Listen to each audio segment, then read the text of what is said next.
know that I used to be a television director, and what would work quite well is a very simple setup, one wide shot camera that would record all of the action in the room. Fairly boring movie that we don't have to get into a big multi-camera deal in order to put your meetings out into the public eye. I did discuss it with Busky, who are look after our phone system.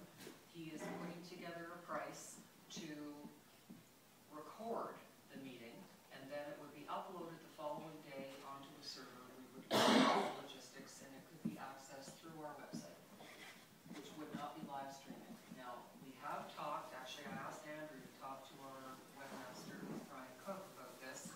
Apparently live streaming has been very problematic in terms of technical difficulties. And Brian's impression is that a lot of people are moving away from the live streaming. So we're still looking into that. We're going to get you prices on both.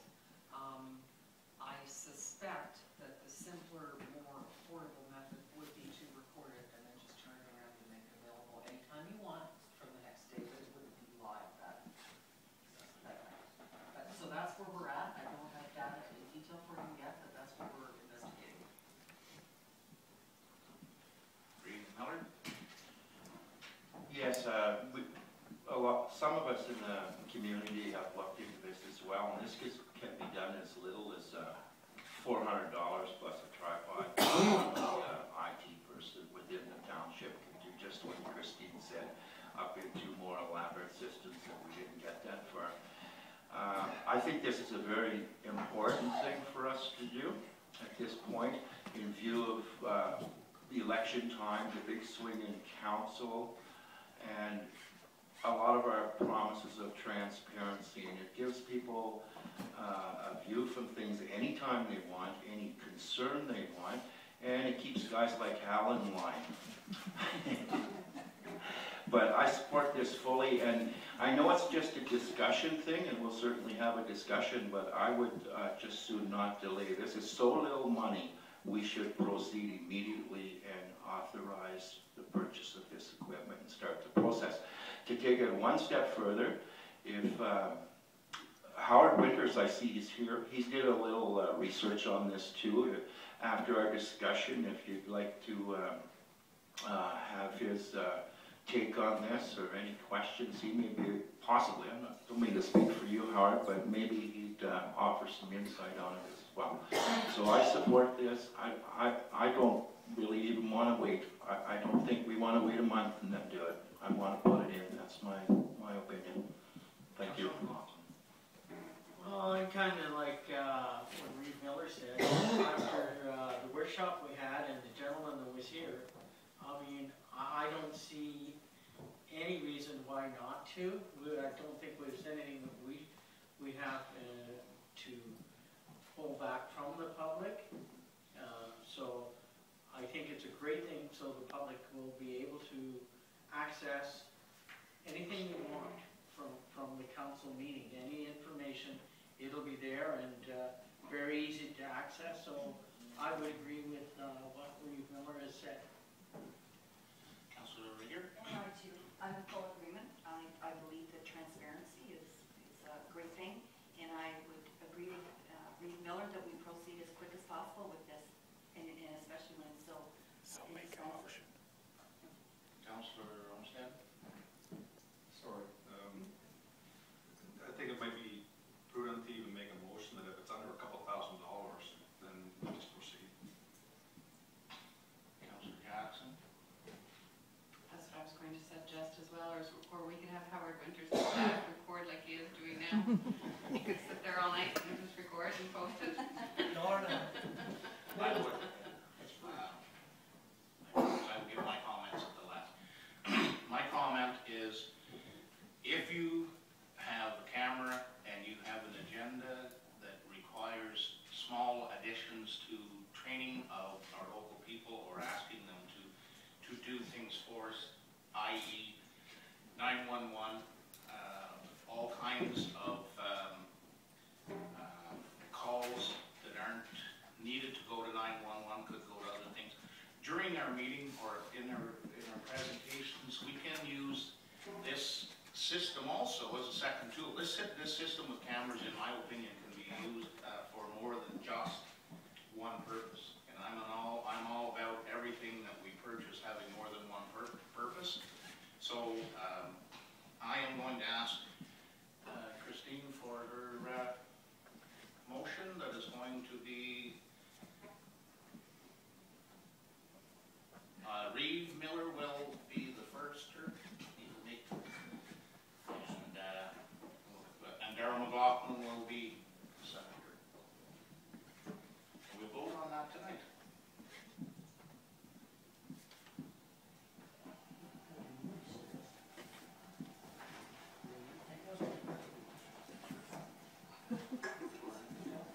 Who's on first? I'm on first. Councilor McLaughlin, you don't. No, I was just wondering if I could have permission to go get a coffee. No, Darryl, I don't want you to go in there and realize you're not allowed. Long Yeah. overdue. You sign this, and you go for a coffee. I don't think we'll die without you until you get back.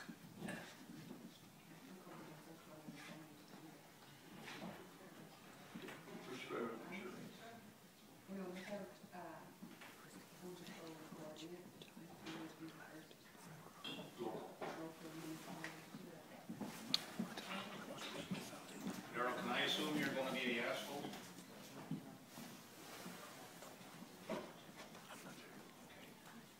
Moved by Terry Miller, seconded by Darryl McLaughlin, be resolved that the Council of the Township of Whitewater Region direct staff to immediately implement a system of recording meetings for public viewing on the township website at a cost of $2,000 or less.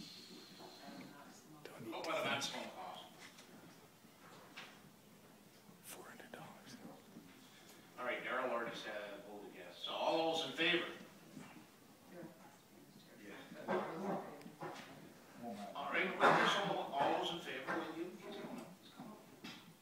He said yes. Yeah, and we'll pick the process that I think is the least complicated and the most cost-effective. Okay, Darryl? All those in favor, vocal yes. Opposed, if any? Carried.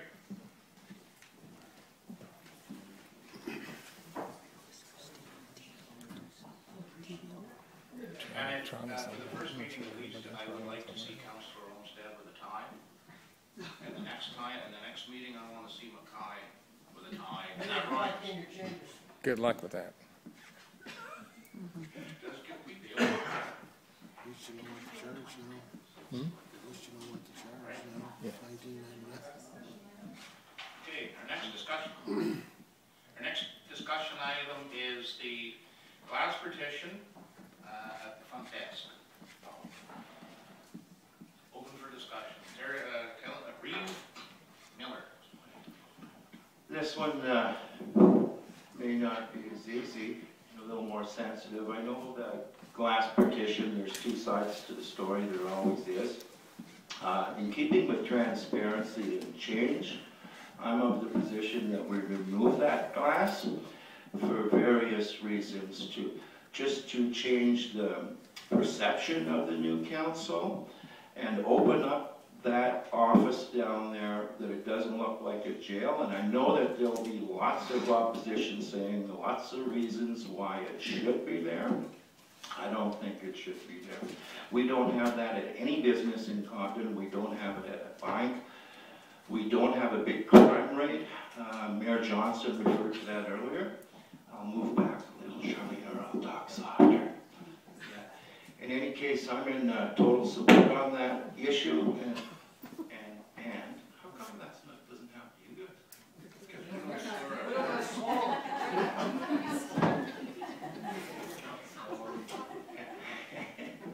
And like the cameras, I want to vote on it tonight to get it over with. This process is very slow, and these are little items that we want to move forward on. And I'd like to rule it in or rule it out tonight. That's my position on it, and that's what I'm asking for, Mr. Mayor, if that's what we can do. Thank you. Another one of my issues. Councillor McLaughlin. I think this is probably at least the second time that we brought this up. missing is the letters that the girls have all, they were presented to us the last time when we discussed this. And maybe, am I wrong on that? That there were letters drafted by girls that were working downstairs? Yes, this item initially came up right after I started in December of 2012, when the council of the day asked me to find ways to increase job efficiency, particularly at the very busy 3-desk front line at our main counter. And at that point, I talked to, there's been changes in staffing and a different configuration, but there were 3 people there at that time as well. And it was agreed that the amount of production had a profound impact on productivity. So that was basically where the conversation started, and then research and et cetera. And I provided you with documents about its history and discussions in closed session. And that's where it stands. Councillor Jackson. I'm in favor of removing it. I've had a number of residents approach me with regards to the fact that it doesn't seem open. I would agree, you can't see the staff inside until you come up to the little wicket. It's not transparent. As far as a security measure, if it were to be said that it was some sort of a security measure, I would disagree. I don't think it would take too much of a knock to knock it down into shards. It's very flimsy. I think we need to be open. I think if there's issues with regards to staff staying on task, then that's up to staff to stay on task. And but I also think it's important to engage the public in conversations. I mean, there are people that come in that like to say hello. If it's the same people all the time, then that's a different story. Then you ask them to move on. When they come in and they're just a general conversation, a short time, sometimes it just makes their day that they were able to talk to a township employee about any matter at all. I encourage that where I work. I don't want it to be lengthy, but it's their time to see an actual staff member, and it's a very rare opportunity at a government office that you actually get to engage conversations with any kind of staff member. So I think because it's such a, municipal government is such a public way of doing business, that as long as it doesn't interfere with the job that they're doing on task, and staff would just have to say, you know, I'm sorry, I've got something to do right now. But if that was the case, but I'm in favor of removing the glass. Councillor Olmsted. I think I could support Reid Miller's motion if we add in there, if that's the reason for the glass, for that staff is being interrupted, that we actually take the step of looking at the configuration of the office, and if we're removing that glass, perhaps that glass that's being removed can be used to help partition or better partition or configure the way the office is configured now. So whether it be we reconfigure the office or again put up half walls with glass on top of it or whatever to segregate the staff from the front desk. Thank you. And Councillor Reader? Yeah, and actually, I like that idea, Councillor Olmsted, because I think it could be as simple as a reconfiguration. If we took those desks and turned them sideways as opposed to face on, you wouldn't necessarily have that engagement, right? Like, if the employee is sitting this way as opposed to this way, face on. Just one thing to consider with that possibility is that right now, and I have worked frontline in other offices, it's important to have an eye line. You can see people approaching the counter, and peripherally you can also see she's busy on the phone, she's getting up to get it, I'm okay. She's busy on the phone, she's busy on the phone, I have to get up to greet the person. You need a full visual to be able to understand the dynamics of the room. Reed Miller. I'm not sure this is a real good idea, but would a polite little sign, like they're gonna see the glass come down if we go that route. A polite, nicely made up sign by Kruger that says, hey, the glass, don't word it like this, but the message is, hey, the glass is gone. This is a busy office. Please keep social visits to a minimum. They will respect that and know it's a busy office. Just a small little message, you can pick out the words, and they'll correlate that little sign with the removal of the glass, and I bet you that'll catch 50% of it right there. They'll come in, do their business, and leave. Councillor Mackay. This is a little something I'd like to ask the ladies here. I know you're for the glass, so maybe you could leave the room, I don't know if you can do this, and then they could honestly say, I like it, I hate it, and they won't feel that they have to answer, go along with you, if they don't like it, they don't like it. But then they know what's in it. I'm not trying to hurt your feelings, I'm just saying. No, I understand that according to the municipal act, you do not have the authority to remove the clerk from the meeting. Yeah, that's a bad idea. And both sides. Okay, everybody has had the discussion on, it's my turn, and I will be the last, and we will have the first and seconder if it's wished to be. During the time that I was campaigning, it was made mention to me by quite a few residents that although they could understand probably why the glass was put in place, they felt that it was shutting the friendliness and the overall invitation of the public to come into their municipal office. I am in favor of removing it, but I think that it should be definitely not destroyed. And to give it its due, we should store it in case we find out that we're wrong. And in that case, if it turns out that there's a reason why we would be wrong, could be simply put back in. So therefore, no replacing counters, no all of that stuff. One other idea I have, may work, may not work, whatever, is if in fact this could be done at some point. I've been in and out, and there's a little spot down over through here with some couches and chairs. And just to me, that would be a great reception place for anybody that had to do business. Like you got a great office, you wouldn't want to do that, but maybe Doug would want to throw out a set of plans or something where he could talk to somebody in a little bit of privacy, not on the front counter, and they would be comfortable while they were waiting. I watched Danielle servicing a person, and she had to go to about 5 or 6 different locations to get the information put together for a gentleman that was sitting outside, and people would come in and look at him, and he looked to be the most embarrassed man I've ever seen. And people's perception sometimes is that if they're where everybody's looking at them, they're very shy. And so what I'm thinking is if we were to remove the glass, if we could do something here where the glass could be utilized, I'd be all for that too. I fully get it why it's there. I just think that people find us a lot more friendly. I think that's what it is.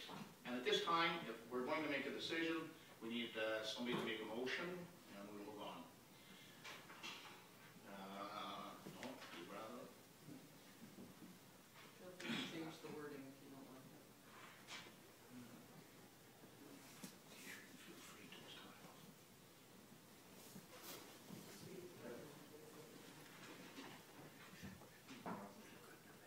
Be it resolved that the Council of the Township of Whitewater Region directs staff to organize the removal of glass partition at the front counter in the municipal office. I will add in an easy, safe way that we can salvage the material. Can I do that? Or that's a given. Don't worry about it. Yeah. That's all I do.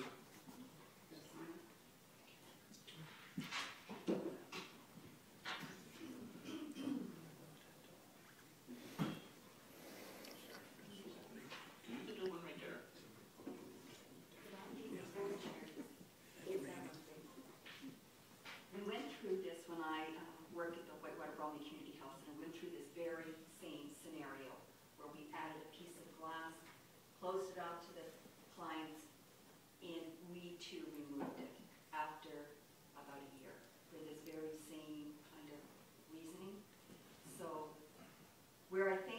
time, we thought it was a wonderful, great idea. I will support this. So you will second it? I will second that. Excuse me, Councillor Olmsted. Councilor Eager, so how long ago was that removed, and what have you learned since you removed it? Have you heard favorable replies since? Oh, absolutely, Yeah. absolutely. After that was removed, it was, yeah, it was, definitely. And I think we're gonna find that here too, because, I mean, we were all on the campaign trail, and I have never discussed anything as much in my life as this petition. So, the dissolve of it is gonna be. How about the voicemail system? Thank you. Answer the damn phone. Reeve Miller. It could very well be it was a great thing, because now we get the joy of removing it. It could all be part of the plan. If everybody's going to enjoy it now, times changed a little bit, perceptions changed a little bit. Doesn't mean it was a bad idea in its day. Yeah, it does. And council did put it in, and that's either it worked or it didn't, or it might have worked for a while, and now it's a change. That's how it should be. Thank you. It's actually from the background that I was made aware of, it was an excellent choice to do it. For us to tear it down, may not, it's like the Berlin Wall, but it was proper decision at the time, I feel. It's just now, it should have set in place the messages, and it's time for us to move it. You still want that officer. Moved by Kerry Miller, seconded by Kathy Regier. Be resolved that the Council of the Township of Whitewater Region direct staff to organize removal of glass partition at the front counter in the Municipal